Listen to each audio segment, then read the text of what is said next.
presented by Mathli Express Music.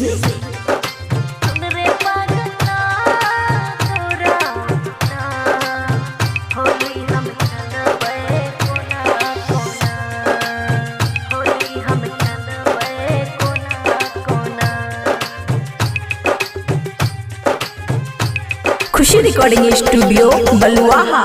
सुन रे पगला तोरा बिना होली हम खेलबे कोना कोना।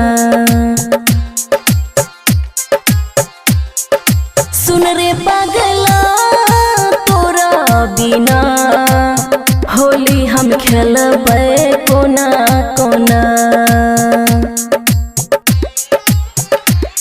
ससुरो में याद आबै छी बड़ा तू सताबै छी केलही कोन जादू टोना। पिया जी के संगे खेली कोना रंगे तू ही छी बाबू सोना। सुन रे पगला तोरा बिना होली हम खेलबे कोना कोना।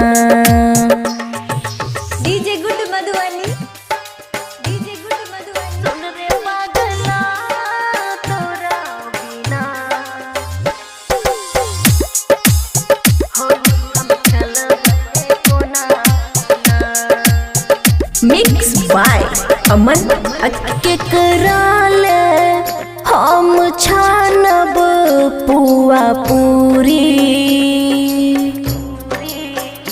फगुआई फीका लागे खान के नहीं हमर चूरी।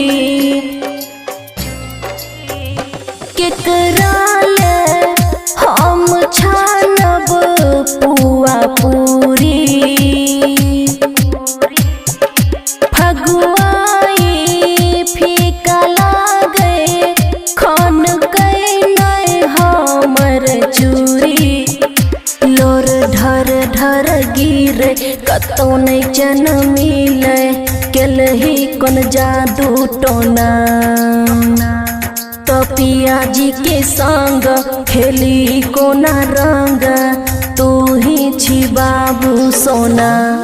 सुन रे पगला तोरा बिना होली हम खेलबे कोना कोना।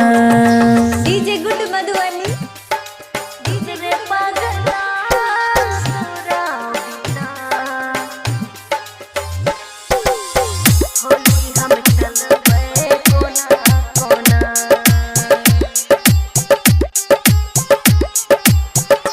मैं बाप के रहे मजबूरी भेल शादी बबुआ राहुल के जिंदगी भेले बर्बादी।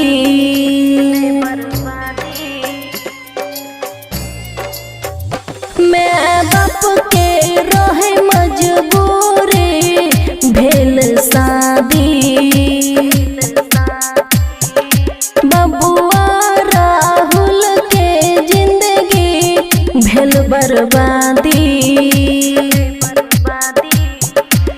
खुशी नहीं अब जीते जहर आइन पीते केलही कोन जादू टोना। पिया जी के संग खेली कोना रंग तू ही छी बाबू सोना। सुन रे पगला तोरा बिना होली हम खेलबे कोना कोना। खुशी रिकॉर्डिंग स्टूडियो बलुआहा।